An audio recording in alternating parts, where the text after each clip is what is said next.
soberano e grandioso Deus, mais uma vez, Pai, estamos aqui neste lugar, aonde nós temos sido tão ajudados, tão abençoados. Aceita, Senhor, nossos louvores, esses que foram cantados, eu tenho certeza que o Senhor já os recebeu.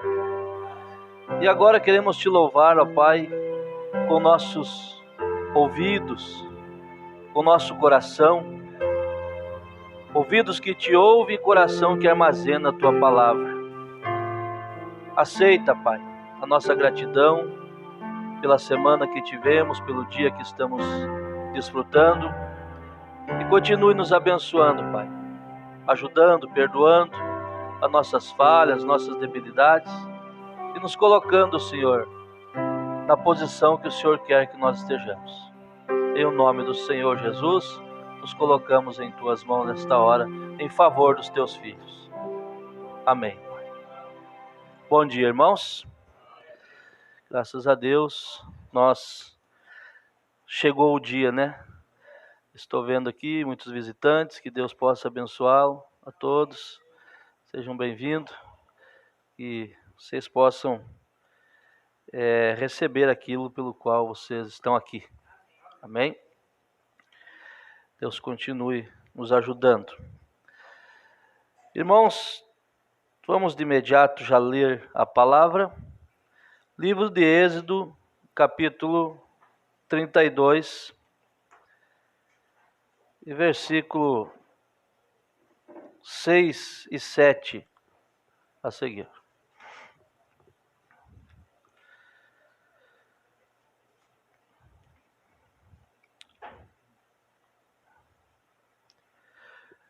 Irmãos, quando vocês acharem que dá para desligar esse ar quente, vocês chamem um diácono aí e peçam para desligar, porque às vezes não é bom ele ficar ligado o tempo todo. Tá bom? Eu penso dessa maneira, vocês é que mandam aí, para mim está bem aqui. E no dia seguinte, madrugaram e ofereceram holocaustos e trouxeram ofertas pacíficas, e o povo assentou-se a comer e a beber. Depois levantaram-se para folgar. Então disse o Senhor a Moisés: vai, desce, porque o teu povo que fizeste subir do Egito tem se corrompido.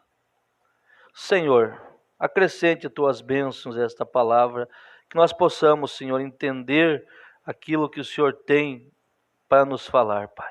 Em nome do Senhor Jesus. Amém. Assentai-vos.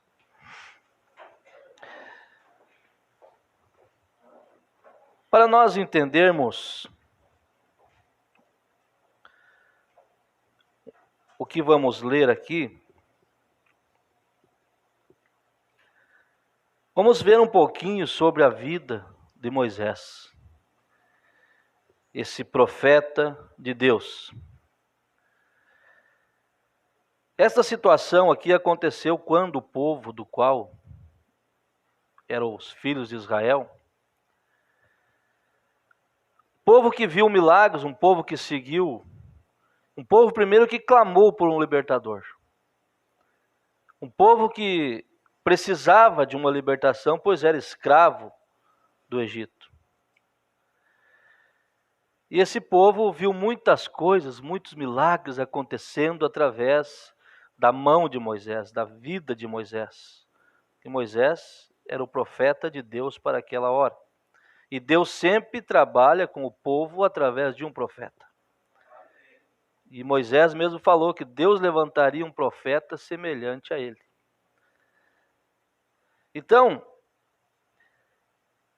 aqui no versículo 1 do capítulo 32, falando sobre o bezerro de ouro: mas vendo o povo que Moisés tardava em descer do monte, ajuntou-se o povo a Arão e disseram-lhe: levanta-te, faze-nos deuses que vão adiante de nós, porque quanto a este Moisés, a este homem que nos tirou da terra do Egito, não sabemos o que lhe sucedeu. Arão lhes disse: arrancai os pendentes de ouro que estão nas orelhas de vossas mulheres, e de vossos filhos e de vossas filhas, e trazei-mos. Então todo o povo arrancou os pendentes de ouro que estavam nas orelhas, de suas orelhas, e trouxeram a Arão. E ele os tomou das suas mãos, e formou o ouro com um buril, e fez dele um bezerro de fundição. Então disseram: estes são os teus deuses, ó Israel, que te tiraram da terra do Egito. E Arão, vendo isso, edificou um altar diante dele. E Arão apregoou e disse: amanhã será a festa do Senhor. Então no dia seguinte, madrugaram e ofereceram holocaustos, e trouxeram ofertas, e o povo assentou-se a comer e a beber. Depois levantaram-se para folgar, para festejar, para pecar. Agora, eu estava vendo, irmão, um ministro que foi um pregador desta mensagem, e ele descreu, e está unido com o sistema denominacional, indo até em programas como convidado especial. Esse programa chamava Aliança de Pastores. Me despertou para ver o que está acontecendo hoje, aconteceu já antigamente, no tempo dos profetas, dos patriarcas, e aqui nós vimos algo semelhante. Vocês vão entender por quê. Deixa eu ver aqui a questão do livro de Êxodo. A palavra Êxodo significa partida, saída. E o livro de Êxodo nos fala sobre a libertação de Israel do cativeiro, a preparação daquele povo para herdar a terra prometida. O livro de Êxodo conta como os israelitas deixaram para trás a escravidão do Egito por sua fé em Deus. Como o povo, liderado por um profeta, por seu profeta Moisés, eles viajaram deserto afora até o Monte Sinai, onde Deus lhe promete a terra de Canaã, terra prometida, como recompensa da sua fidelidade. O livro fala do grande propósito de Deus. Veja bem, onde nós vamos chegar. Vocês vão ver que motivos tinha esse povo em abandonar Moisés, em descrer de Moisés. Quando Deus o chamou no monte para conversar com ele, para lhe dar as tábuas, lhe dar os mandamentos, para ele descer e falar para o povo achou que ele havia demorado e esqueceu tudo que ele tinha feito durante a trajetória, porque desde o seu nascimento ele era um homem vindicado. Mas por demorar um pouquinho, o povo disse: esse homem não volta mais. O que vamos fazer? Vamos fazer um Deus para nós. E quantas pessoas estão cansadas, mas só que tem um propósito. Aqui na frente, aqui no parágrafo, no versículo, melhor dizendo, 21, irmão Júnior, no parágrafo 21 de Êxodo 32, e Moisés disse a Arão: que tenho feito esse povo, que sobre ele trouxesse tamanho pecado? Então disse Arão: não se acenda a ira do meu senhor. Tu sabes que esse povo é inclinado ao mal. Já tinha algo ali dentro desse povo predestinado para fazer isso. Então o povo que abandona hoje a palavra, a mensagem da hora, ele está predestinado para fazer isso. Veja. Não, em outras palavras, Arão disse para o Senhor: Moisés, não fique irado comigo, segura a ira de Deus até mesmo, para não cair sobre mim um castigo, porque esse povo que fez eu fazer isso, ele já estava inclinado para o mal. Já tem a tendência de fazer isso. Aí nós vamos lá, questão de eleição, que a coisa seria tão parecida que enganaria o próprio eleito se fosse possível. Mas você é eleito e não vai ser enganado. Veja que coisa tremenda. Então, se nós lermos a Bíblia entre linhas, nós vamos saber que Judas veio para aquilo que ele fez. Jesus olhou para ele e disse assim: faça aquilo pelo qual você está aqui para fazer. Faça logo. Há pessoas que são predestinadas para não permanecer. É duro, mas esse é o evangelho verdadeiro, porque nós estamos diante da Bíblia. Que um povo que saiu liderado por um profeta, que tinha tudo para amar aquele profeta e dizer: esse homem, nós nunca vamos descrer nele. Chamou praga, veio praga. Faltou comida, veio comida, David. O que eles precisavam, Deus mandava. Através de quem? De Moisés. Deus honrava aquilo.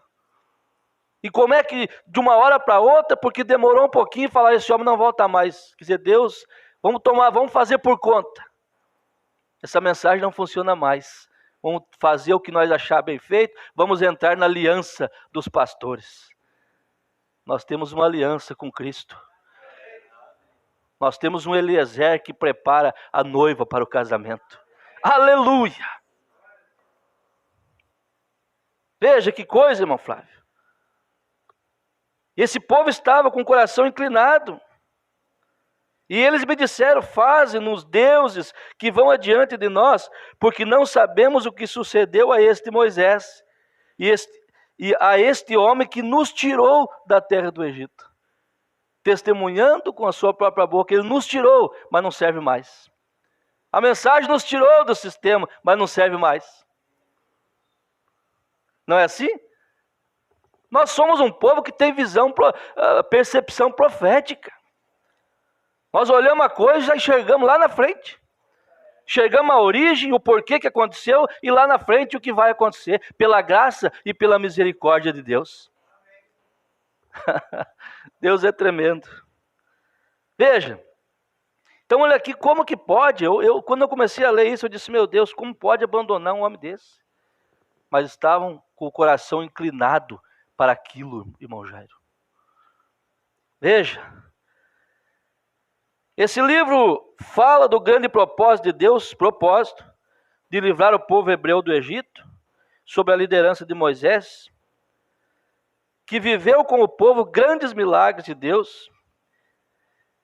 E essa trajetória ali se resume: o povo no Egito, o povo no deserto e no Monte Sinai, os hebreus. Os israelitas prosperaram no Egito depois que José chegou. O Egito prosperou. Quando Jesus chega na sua vida, a prosperidade chega. José é o tipo de Cristo. Tudo que aconteceu na vida de José aconteceu com Cristo. Foi vendido, foi humilhado, abandonado por seus irmãos, mas ele se tornou governador. Jesus é o nosso governador. Todo joelho dobrava quando José passava, todo joelho se dobrará quando Jesus vier. Veja, como escravo, José chegou a um país como escravo e se tornou governador. Quando José morre, o novo faraó vê o povo de Israel. Aqui começou a história que precisou de um libertador, para você entender. Deus abençoe, irmã Vera. Veja, José morreu. Levantou-se um faraó que não conhecia José. E Deus ouviu os gemidos e lembrou-se de sua aliança com Abraão, Isaque e Jacó, erguendo então Moisés como libertador. E quando Moisés nasceu no Egito, na época que ele nasceu, havia ali uma ordem de faraó que todo menino que fosse hebreu, quando nascesse, havia uma ordem para que fosse morto. E Moisés tipificava Cristo. Quando Cristo estava também nascendo, houve a lei também que era para matar todas as crianças até 2 anos. A mesma coisa que aconteceu com Moisés. E Cristo é o nosso libertador. E Moisés foi legislador, sacerdote e libertador e profeta. E Cristo também é a mesma coisa. Aleluia. Veja como é uma escola. Vocês vão tranquilo que Deus vai nos abençoar aqui.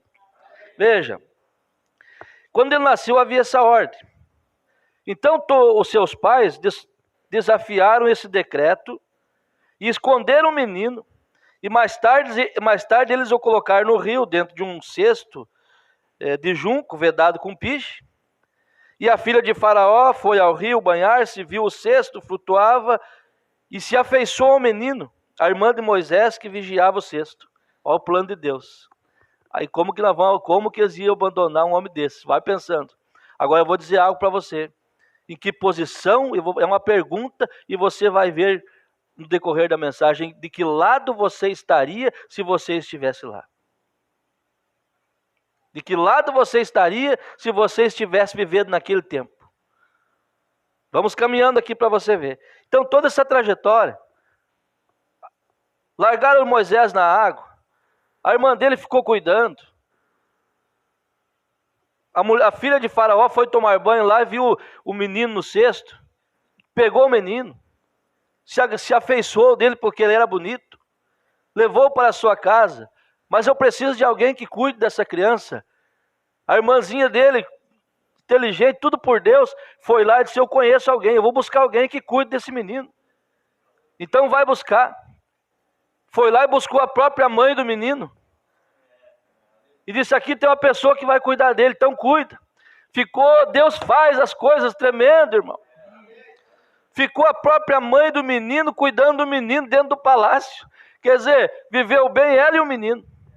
Plano de Deus. E quem era aquele menino ia ser o libertador desse próprio povo que abandonou ele mais tarde. E eu pergunto, por que ficou isso escrito? Porque nós enfrentaremos muitas coisas semelhantes a isso em nossa vida. Agora depende de nossa predestinação, de que lado nós vamos ficar.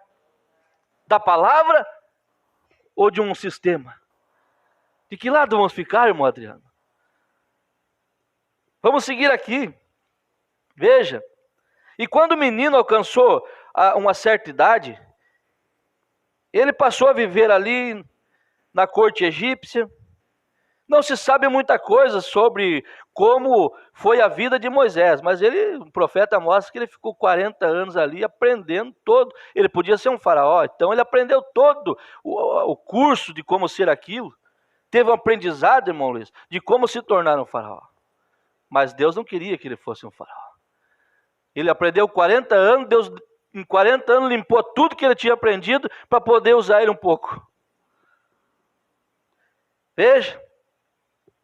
Não se sabe, mas nós sabemos isso. Vamos aqui mais um pouquinho. Quando já era um homem adulto, Moisés demonstrou se importar com o seu povo de origem. Ao defender um hebreu que estava sendo espancado, ele acabou matando o agressor egípcio. Moisés pensou que ninguém havia visto o que ele fez, mas no outro dia, ao tentar intervir na discussão entre 2 hebreus, um deles lhe acusou de assassinato. Quando o faraó soube o que Moisés havia feito, procurou matá-lo. No entanto, Moisés fugiu em direção ao deserto do Sinai, plano de Deus, e se estabeleceu em Midian. E foi em Midian que ele ajudou e protegeu as filhas de Reuel, também chamado Jetro. E Moisés acabou se casando com uma das filhas desse homem, Zípora. E com ela Moisés teve 2 filhos, Gerson e Eliezer. Ele também passou a cuidar do rebanho de seu sogro, nas proximidades de Herope. Foi quando ele estava sendo pastor de ovelhas, não faraó, não lá dentro do palácio. Foi quando ele estava sendo pastor de ovelhas que Deus se revelou a Moisés e o convocou para liderar o povo de Israel. E em sua libertação, ele estava cuidando do rebanho no deserto, quando viu a sarça ardente. E através daquele evento miraculoso, Moisés conheceu a Deus santo e vivo, E ele mostrou-se um tanto quanto relutante ao retornar ao Egito. Você sabe da passagem? Moisés estava ali no campo, quando olhou em um arbusto, uma sarça ardia, não tinha fogo, mas não consumia. E era Deus que queria falar com ele. E Deus falou com ele, que ele tinha essa missão, que ele havia sido predestinado para isso. Uma conversa ali. E de repente, ele se viu receoso de ir. Mas como eu vou ir? Vou voltar lá.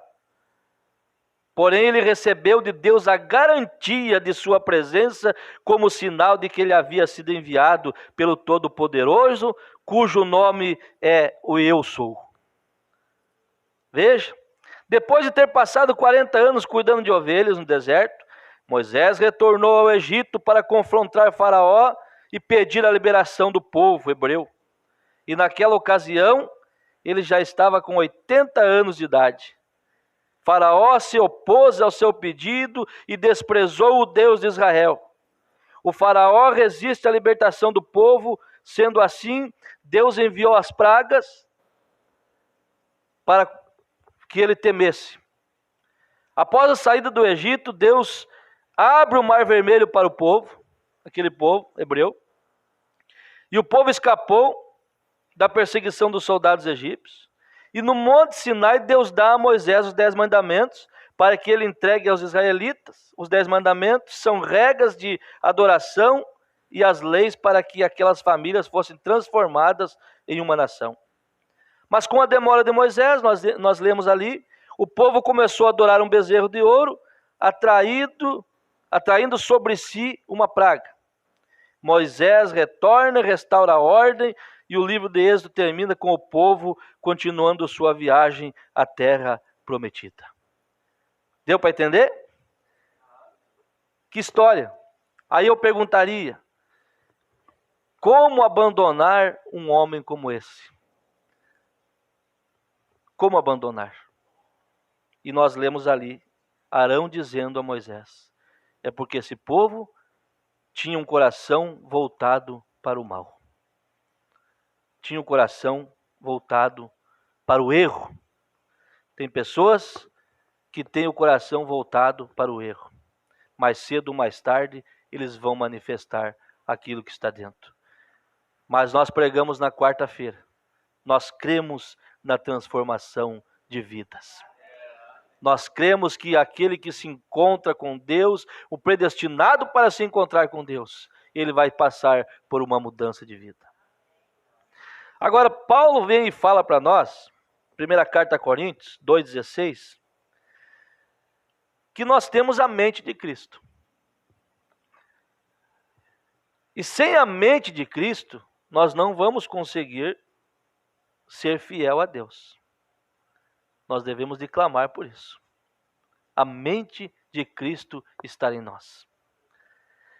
Sua mente, a mente de Cristo, a sua mente era de permanecer com a palavra do Pai.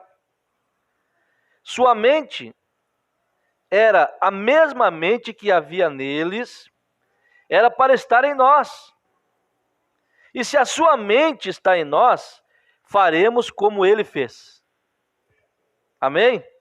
E se seu caráter está em nós, seremos como ele foi. A congregação diz amém. Todos os profetas tinham isso. Nós sabemos, nós tomamos acerca de Noé, como ele fez em seu dia, Moisés, como ele fez em seu dia, Daniel, os filhos hebreus e assim por diante. A palavra molda o caráter de Deus em nós. Aleluia! E qualquer coisa que tenta misturar a esse caráter, quebra o molde. Você não pode misturar credo com a palavra. Você não pode misturar o mundo com a palavra.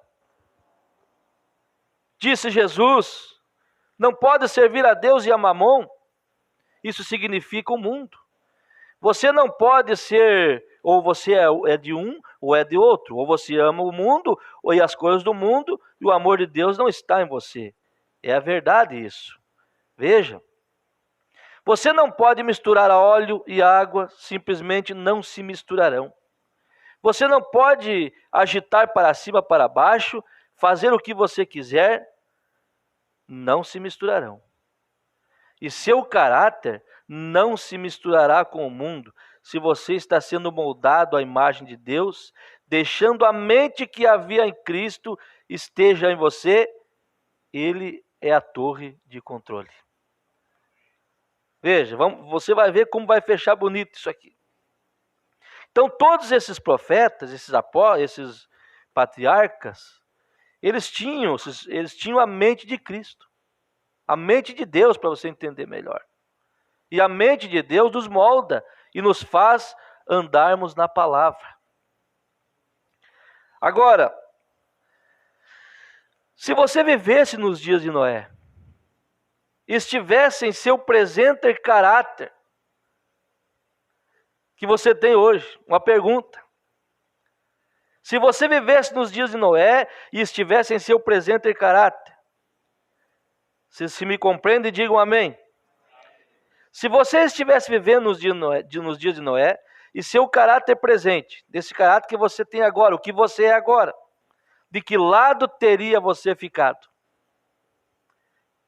Pense nisso, tenha cuidado, veja, esse seu caráter presente. Agora pense no que você é. Em que grupo nós se identificaríamos se nós estivéssemos ali? Oh, meu Deus, em que grupo nós nos identificaríamos? O seu presente caráter estivesse vivendo nos dias de Noé, você teria ficado como profeta e a palavra vindicada de Deus? Permanecendo na minoria, o pequeno grupo. Essas pessoas que hoje abandonam a palavra, abandonam o ministério e se unem e fazem aliança, eles estariam do lado desses que levantaram contra Moisés. Eles estariam do lado de Coré, Datã, Abirão, que levantaram ali e disseram para Moisés: nós também podemos. Mas e você e eu? A nossa posição hoje determina a posição que estaríamos lá, irmão. Não tem como nós dizer outra coisa. Oh, meu Deus. Veja, você ficaria pertencendo às igrejas e coisas que ridicularizavam aquele profeta ali nos dias de Noé? Você estaria caminhando com o grupo que subia e dizia: bem, eu não tenho nada contra aquele velho. Ele pode estar certo. Eu estaria lá atacando aquele velho. Noé. De que lado nós estaríamos? Todo mundo vai dizer: eu estaria do lado de Noé. Não, você estaria do lado de Noé lá se você está do lado do Noé de hoje, que é a palavra. É simples de entender. Qualquer um que pergunta, eu estaria do lado. Ia colocar a mesma desculpa que coloca hoje, para não crer nessa palavra, ia colocar nos dias de Noé, nos dias de Moisés, nos dias de Abraão. Colocaria a mesma desculpa. Mas também você que fica do lado desta palavra hoje, ficaria do lado deles lá, passando as vergonhas, sendo perseguido, do lado da minoria. Ficaria de um lado de um velhinho, sendo chamado de doido, construindo uma arca, sem nunca ter chovido. Mas você estaria lá, porque você está do lado da palavra aqui, hoje. Veja, lembre-se, irmão. O mundo estava criticando o profeta e sua mensagem. Hoje não é a mesma coisa. E tudo mais, o mundo era criticado. Todas as igrejas o estavam criticando. Toda a ciência, dizendo: esse homem está louco. Assim como disseram acerca de Jesus comer carne e beber sangue. Eles disseram: o homem é um canibal, ele é um vampiro, e assim por diante. Veja, de qual lado nós estaríamos? Que lado, irmão? O que tal se você tivesse vivido nos dias de Elias? Quando ele, sendo o pastor daquele dia, Elias era o pastor daquele dia. Veja, ele era o pastor do dia, Jezabel estava ali. Estava ali com toda a sua pintura, com toda a sua moda, todas as suas filhas. Israel fizeram a mesma coisa. E um velho homem levantando lá e martelando contra aquilo. E o sacerdote dizendo: ó, bem, velho camarada, deixe-o sozinho, ele chegará ao seu fim. Daqui um tempo não vai haver mais Elias. Deixa. Jezabel estava lá, o povo do lado de Jezabel. Vocês sabem que hoje Jezabel é o sistema denominacional, criticando o profeta desta era, a mensagem desta era. De que lado nós estaríamos? É onde você está hoje, irmão. Você estaria lá do lado de Elias. Você pegaria na mão de Elias, você dizia: Elias, eu estou ao seu lado. Como você tem abraçado essa mensagem que corrige as coisas. Ó, veja, vamos lá, não tem nada a ver. Ele é o nosso fino rei. Ou melhor, nós temos o nosso fino rei. Não temos nada a ver com esta mensagem ultrapassada. Mas lá permaneceu um homem sozinho, com assim diz o Senhor. Eleito não faz aliança com o sistema denominacional. Eleito não se dobra. Eleito fica sozinho. Eleito vai como Elias foi para a beira de um riacho. E se não houver outra maneira de nós sermos cuidados, Deus faz como fez com Elias. Envia corvo lá com pão, com sanduíche, com carne na hora certa, para Elias ficar ali. Mas ele fica com a palavra, com assim diz o Senhor. Irmão, a Bíblia é o assim diz o Senhor. Tanta coisa fora da Bíblia hoje, bonita, para incrementar, e o povo vindo de atrás e deixando a palavra de lado. Deus não mudou. Deus não modernizou. A Bíblia é a mesma. E lá ficou um homem sozinho. Agora, em seu caráter presente, onde você teria sido colocado então? Olhe no espelho quando você for para casa e verá onde você está. Vê? Em que situação a sua presente condição iria colocá-lo naquele dia? Você teria concordado com a ideia moderna e a denominação, a marca, o membro? Ó, bem, somos todos casados. Certamente todos eles adoravam Jeová. Cada lua nova, eles gritavam, eles bebiam a água da fonte, louvavam a Deus do céu e faziam tudo para servir a Ele. Todos eles estavam a milhões de milhas fora da linha. A mesma coisa hoje. A mesma coisa hoje. Estava Elias com assim diz o Senhor. Estava todo o povo ali cultuando a Deus, irmão Luiz. Mas da sua maneira, fora da mensagem de Elias. E hoje, da mesma coisa, o povo não está adorando o diabo. Estão tentando adorar a Deus, mas fora da maneira de adoração de Deus. Vamos dizer graças a Deus? Quando Moisés trouxe Israel, descendo lá como um profeta identificado, e ele tinha a palavra de Deus, que Deus havia prometido a Abraão, o profeta, o que aconteceria. E Moisés desceu e fez todos os sinais que Deus disse para fazer. Veja o que nós acabamos de ler. Vindicado. Irmão, Moisés, ele não sabia, ou melhor, a mãe dele sabia que ele era um profeta, que ele nasceu para ser um libertador. E ele foi usado por Deus com a palavra, com assim diz o Senhor, e nada faltou. Não é verdade?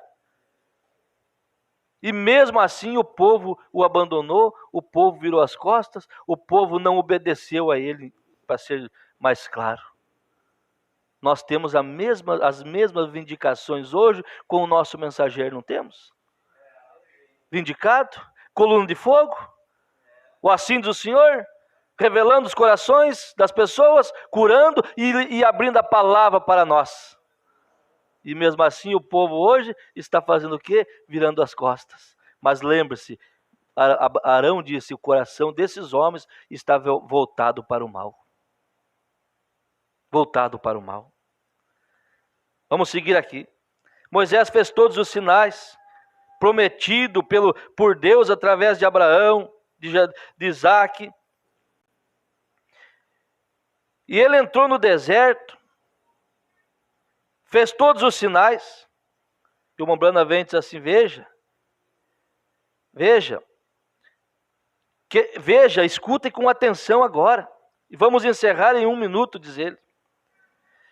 Ele libertou aqueles filhos e entrou no deserto com a mensagem. Como vocês, pentecostais, há 50 anos, saíram da denominação. Quando essa mensagem chegou, não arrancou essas pessoas da denominação. E eles atravessaram a linha para lá. E eis que levantou um homem e disse: agora, espere 1 minuto. Vamos fazer disso uma organização. Um sujeito chamado Datã chegou e disse: vamos fazer uma denominação. O povo que tinha saído olhou a Bíblia, a profecia. Moisés era o homem vindicado por Deus, chamou as pragas. Moisés abriu o mar vermelho, Deus abriu através dele, e mesmo assim levantou um homem lá e disse: não, nós vamos fazer um grupinho, nós vamos nos unir. Esqueceram que a mensagem arrancou. O assim do Senhor arrancou do sistema. O assim do Senhor abriu os olhos espirituais das pessoas, trouxe colírio, mostrou a verdade, mostrou a marca da besta, mostrou o batismo do Espírito Santo, mostrou as 7 eras da igreja, mostrou os selos. Não, mas nós podemos fazer um grupo e continuar, e vamos ir no arrebatamento igual. É doído. Eu não correria esse risco. Eu não correria. Só ele é um sujeito, só ele pode fazer isso, nós também podemos. Moisés, você pensa que é o único? Você pensa que é o único santo entre nós?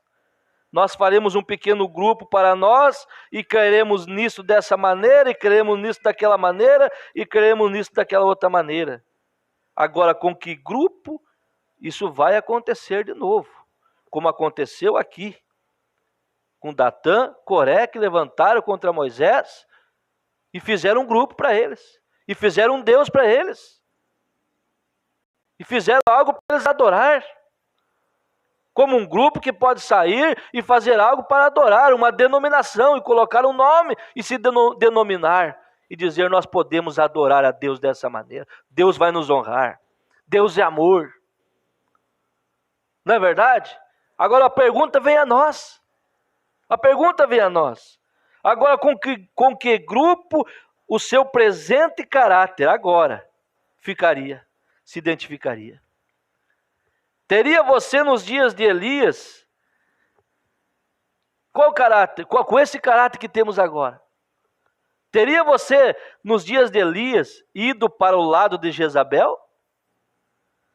Digamos, cortava seu cabelo, pintava seu rosto e era a mulher mais moderna. Pense bem onde você está identificado agora. Você diz: eu não estou dizendo que você, eu não estou perguntando, eu estou perguntando o seu caráter. Eu estou perguntando o seu caráter, de que lado você ficaria. Notem, se você puder ver a si mesmo hoje na luz, se seu espírito que estava em você vivesse em um personagem lá atrás, olhe agora onde você está hoje e verá onde você estaria lá atrás. É simples. Coração regozija, coração se alegra.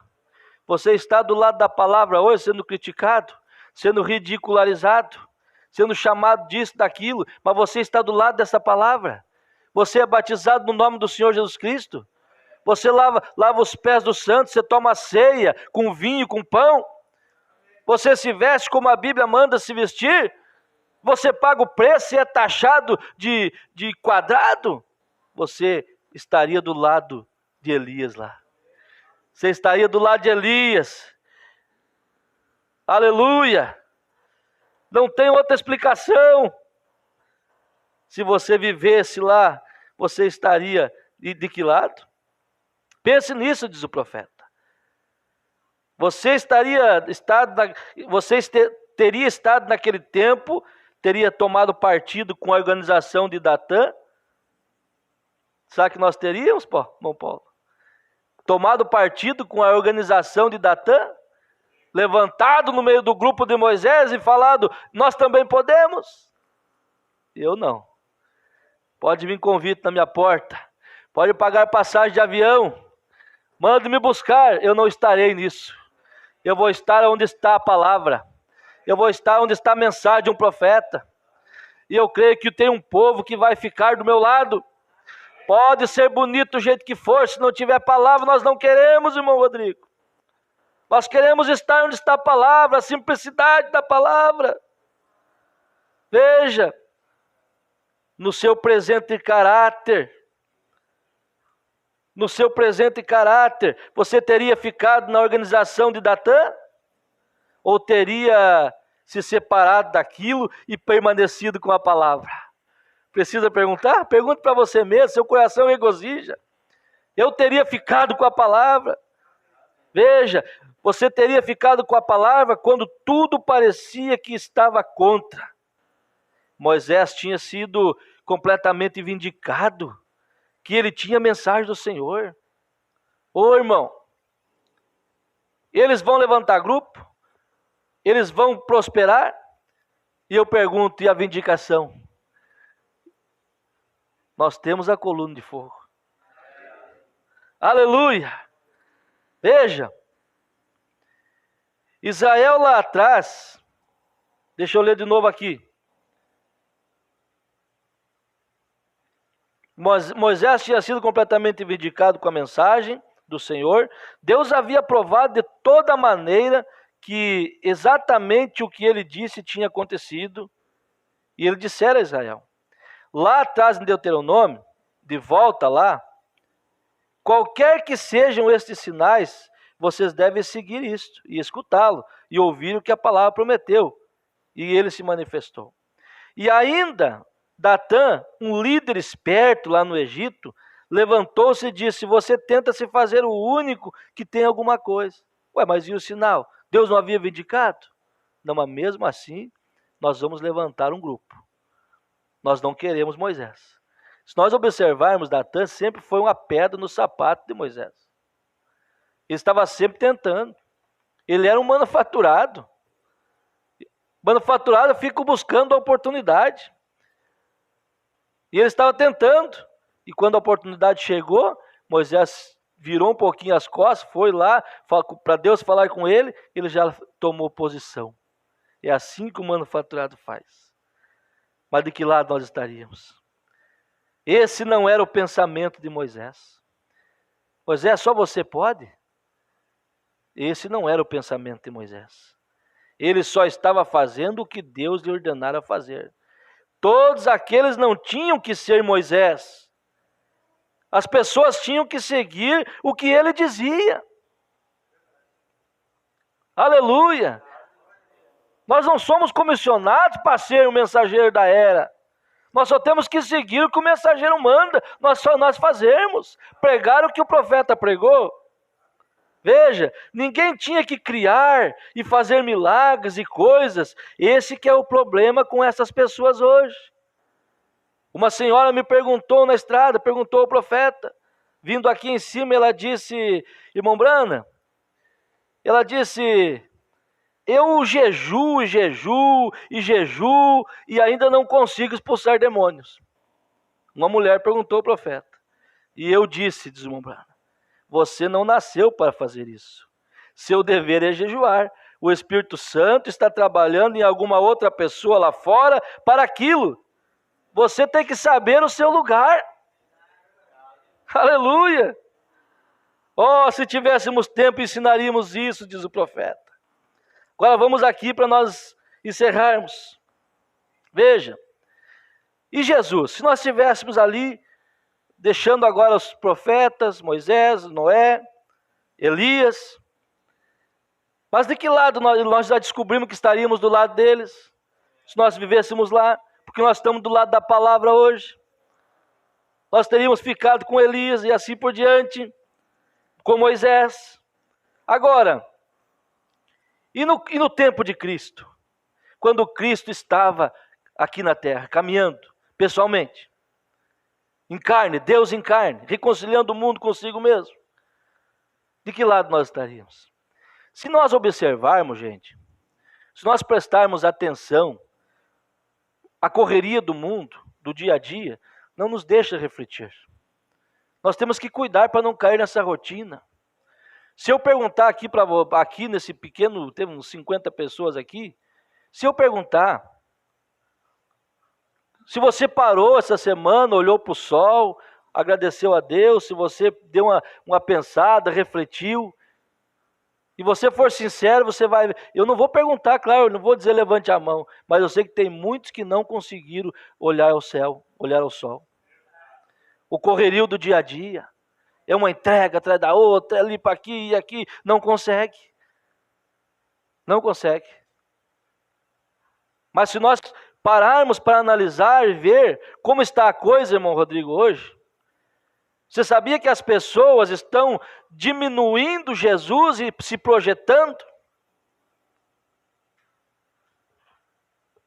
Para analisar. Eu pensei nisso essa semana, quando João Batista entrou em cena, irmão Júlio. Ele disse, é necessário que ele cresça e eu diminua. É necessário que ele cresça e eu diminua. Hoje, as pessoas estão diminuindo a Cristo e se exaltando. É o pastor fulano de tal, é o bispo fulano de tal, é o ancião, é o apóstolo, é não sei o que, Jesus. Como fica? Não é verdade, irmã? Só estamos vendo isso. É projeção, é igrejas pregando que Jesus está vindo e fazendo o templo de Salomão. Para quê? Nem prego que Jesus está vindo. Quantas vezes você viu nas denominações pregar que Jesus está vindo? Essa semana não, é só carro novo, casa nova, venha para cá, você não sofra mais, isso e aquilo. E Jesus está voltando buscar um povo. O povo tem que preparar. O povo tem que se limpar do mundo. O povo tem que abandonar os vícios, a vida moderna e fazer vereda ao vosso Deus, que Jesus está voltando. As pragas estão aí. As guerras, as fomes, pestes. E o povo está fazendo o quê? Esperando o quê? Prepara-te, ó Israel, para te encontrares com o seu Deus. É o que nós devemos ir fazer. E eu observei muito essa semana, irmão Paulo. João Batista entrou em cena e disse, é ele. E eu vou diminuir, ele vai crescer. Hoje, irmão Jurandir, hoje não. Hoje o apóstolo tem que crescer, o presbítero tem que crescer, o ancião tem que crescer, é modinha na internet para cauterizar a mente das pessoas, mendigo é filósofo, e assim por diante. E Jesus onde fica? Mas nós temos a mente de Cristo, e a mente de Cristo fica ao lado da palavra. Veja. Vamos analisar agora aqui para nós encerrarmos. Veja, eu parei aqui. Se você estivesse vindo naquele dia de Cristo, e você fosse um membro de alguma igreja fina, do concílio do Sinédrio, do fino pastor, que hoje é só isso, que partido você teria tomado? De que lado o seu caráter presente o teria colocado? Pense, depende de você, de que lado seu caráter presente que você tem, onde você teria se identificado nos dias de Jesus, quando o seu pastor dissesse, essas coisas são tolices. Quando viu Jesus andando ali na praia da Galiléia com seus discípulos, alguém saía e apontava aquele é um hipócrita, aquele é o Beelzebu, aquele é um demônio. De que lado nós ficaríamos? Veja. E ainda aqui Jesus volta dizendo a Escritura, disse que eu deveria fazer isso, e ele fez. E a Escritura disse que eu deveria fazer isso, nasceu da virgindade, da virgem, né? E a Escritura disse que eu deveria fazer isto, e ele foi e fez. E ele disse, examina as Escrituras, vê se não sou eu, gente. E eles não conseguiram ver. Oh, meu Deus! Que cegueira é esta?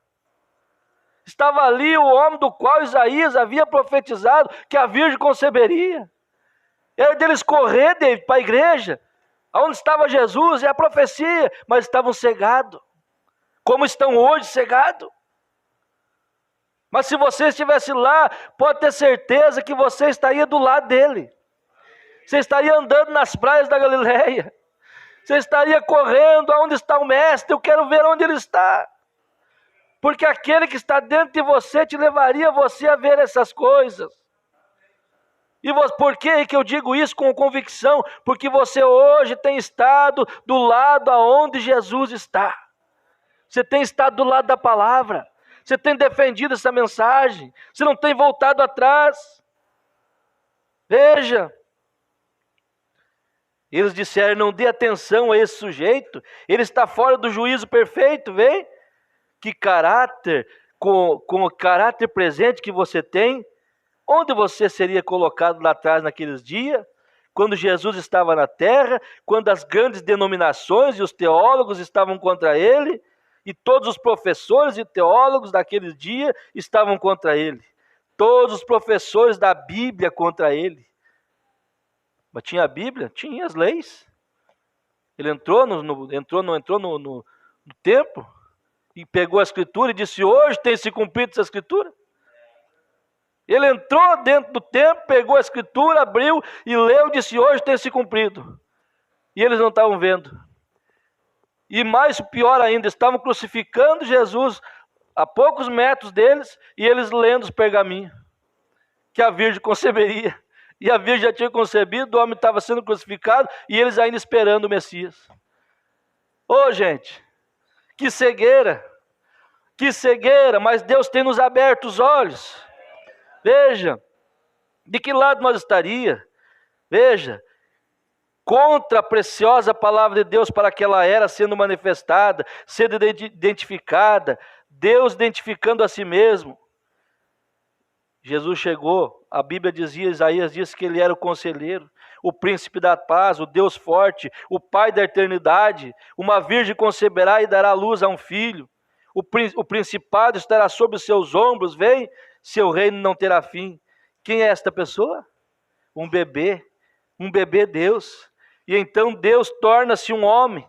Poderia você imaginar Jeová chorando como um bebê? Poderia você imaginar Jeová nascendo em um estábulo? Poderia você imaginar Jeová brincando como um menino? Poderia você imaginar uma igreja que alegava adorá-lo crucificando? Deu para entender? Deu para entender, gente? Como que tem que ter uma predestinação? O povo esperando ele. O povo com os pergaminhos, as profecias na mão, que falava que a virgem conceberia, que ele seria o Deus forte, o Pai da eternidade, que ele seria o ajudador, que ele seria o libertador, e ele ali no meio deles fazendo tudo que a Escritura falava dele, e o povo não conseguia ver. Oh meu Deus, de que lado você estaria identificado? O que a verdadeira preciosa palavra estava dizendo? Ela própria, você estaria do lado do que ela dizia, ela própria? Ou você teria ido para o seu credo? Em seu presente caráter, onde você estaria? Agora eu faria uma pergunta aqui. Para você que não conhece, não tinha visto falar disso. Se nós sentarmos com a Bíblia, e eu abrir a Bíblia para você e te mostrar que existe um batismo, e esse batismo é em nome do Senhor Jesus Cristo. E eu pergunto de que lado você vai ficar, da palavra ou do credo que disse que Pai é nome, Filho é nome, Espírito é nome? Se eu abrir para você a Bíblia e dizer que a Bíblia, que Jesus falou, eu sendo Senhor e Mestre vos lavei os pés, e vós deveis lavar os pés uns aos outros, porque não é o servo maior que o seu Senhor, e nem o enviado maior do que aquele que o enviou. Se eu abrir essa Bíblia na sua frente agora, você que está me ouvindo através da internet, de que lado você vai ficar? Da teologia que diz que isso é sinal de humildade, ou vai ficar do lado de Jesus, que falou, se eu, sendo Senhor e Mestre, vos lavei os pés, Vós deveis lavar os pés uns aos outros. De que lado você vai ficar? Eu fico com a palavra, irmão. Eu fico com a palavra. Faço igual a irmã Vera, quando chegou na primeira ceia, ela olhou e disse, eu quero lavar os pés. Aí alguém fica dizendo, não, mas isso é sinal de humildade. Aonde está escrito que é sinal de humildade? Ali é uma ordem. Ali é uma ordem. De que lado nós ficaríamos? Ah, mas Jesus mandou batizar no nome do Pai, do Filho e do Espírito Santo. Corretíssimo. Agora eu pergunto, Pai é nome? Eu sou pai, mas meu nome é Pai? Não, mas e no nome do Filho? Qual é o nome do Filho? Filho é nome? Filhos são título. Pai é título. E Espírito é título. Quando Jesus mandou batizar em nome do Pai, Filho e Espírito Santo, os apóstolos sabiam que o Senhor era, que o nome do Pai era Senhor. Senhor é Pai. Filho é Jesus. E Cristo é Espírito Santo. Então, quando Pedro chegou, que desceu no Pentecostes, o que Pedro falou no dia do batismo? Do primeiro batismo, após a partida de Jesus? Jesus deu uma ordem, vocês fiquem em Jerusalém, sejam revestidos do poder, que era Ele mesmo, dentro deles, que Ele tinha que ir para poder descer o poder. Poder descer em espírito, estar entre eles, ou melhor, estar neles. Que Senhor sobre nós, Jesus conosco, e Espírito em nós, o mesmo Deus. Quando Jesus foi, o Espírito Santo veio e entrou naqueles discípulos, aqueles apóstolos. E quando aquele povo perguntou o que faremos, Pedro levantou e disse, arrependei-vos e cada um de vós seja batizado em quê? No nome do Senhor Jesus Cristo, para perdão dos pecados, e recebereis o dom do Espírito Santo. Uai, mas Jesus não mandou batizar no nome? Mas o nome, irmão, nome. Jesus diz, tudo que fizer por palavras ou por obras, fazei em nome do Senhor Jesus. Aí você expulsa demônio no título Pai, Filho e Espírito Santo? Chega num demônio e diz, sai em nome do Pai, Filho e Espírito Santo, vê se ele sai.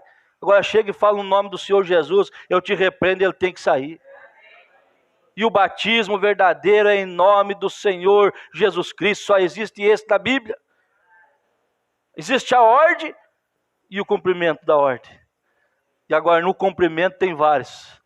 Eu desafiei muito tempo, se alguém me mostrasse um batismo realizado nos títulos Pai, Filho e Espírito Santo dentro das Escrituras Sagradas, se alguém mostrar um para mim. Na época eu anunciei no rádio, dava meu carro de presente, e aí eu levava toda a igreja a batizar lá também.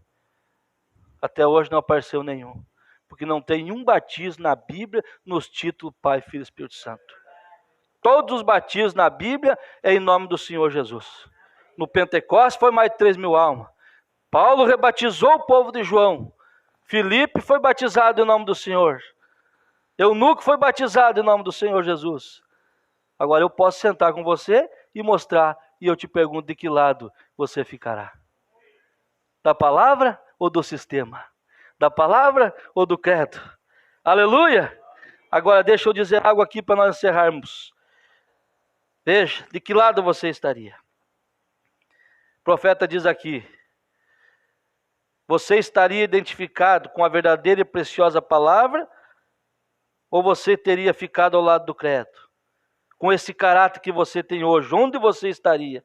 Agora este é exatamente o lugar onde você teria estado. O que quer que você seja agora, é exatamente o que você teria sido lá atrás. Exatamente, precisamente o que você está, a decisão que você toma agora, quando vê a Bíblia, é a decisão que você tomaria lá atrás, quando Jesus estava passando. Aleluia. Aleluia. Isso dá ânimo, irmão.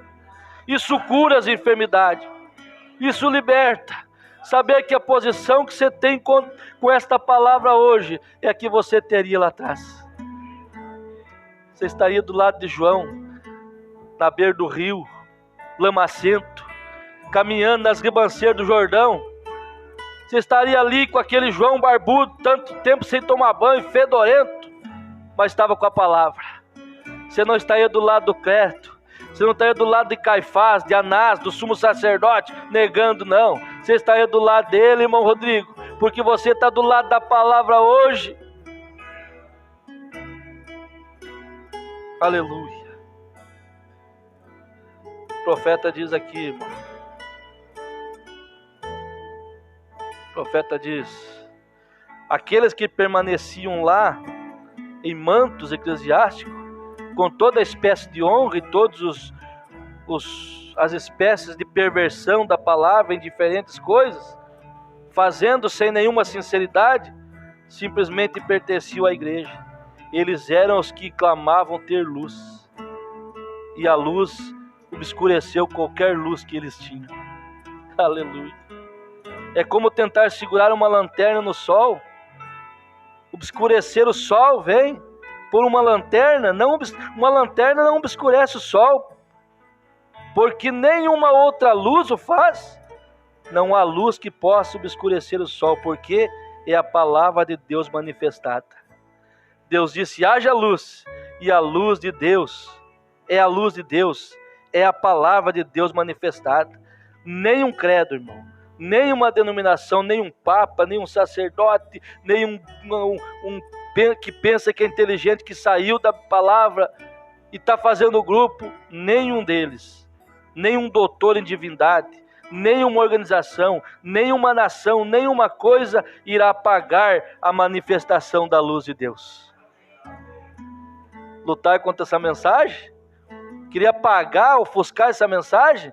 É mesmo, pega uma lanterna e tenta apagar a luz do sol. Seu crianção. Pega uma lanterninha, tenta, por mais potente que seja, aponta para o sol e diga: vou apagar esse sol aí, não vai mais brilhar. É a mesma coisa que esse evangelhozinho teu aí, tentar apagar uma mensagem que arrancou pessoas do sistema denominacional, que abriu a Bíblia para nós, que nos mostrou o selo, que nos mostrou o nosso lugar. Nada ofusca o brilho desta mensagem.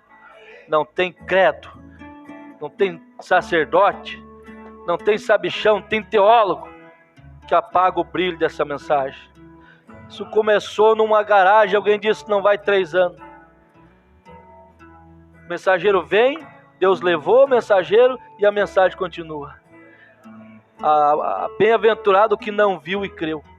Nós não conhecemos o mensageiro, não tivemos o privilégio, mas nós cremos. Amém? Deus te abençoe. Se você, quem está enfermo aqui nessa manhã, quem está precisando de uma cura aqui no nosso meio, tem alguém precisando de uma cura? Levante a mão. Deus te cure, irmã, em nome de Jesus. Essa palavra pregada tem poder de te entrar e te curar aí. Quem precisa de ânimo, de estímulo, de encorajamento, quem precisa de um avivamento no coração nesta hora, receba poder de Deus na sua vida nesta hora, para você triunfar. Você tem o brilho desta mensagem em sua vida. Deus abençoe a todos, em nome do Senhor Jesus. Aleluia. Deus abençoe a todos. Eu quero o irmão Rodrigo